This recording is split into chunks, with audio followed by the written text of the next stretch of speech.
how to change collection name on TikTok. So if you want to change collection name on TikTok, then what you need to do is first make sure that you have a stable internet connection.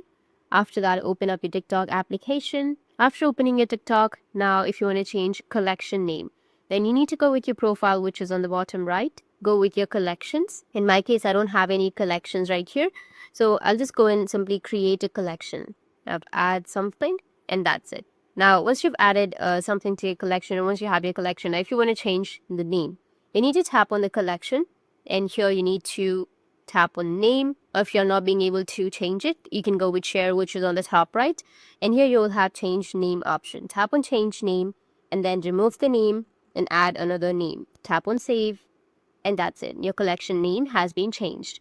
That's how you can change your collection name on TikTok, and if you have any questions, feel free to comment below. Thanks for watching.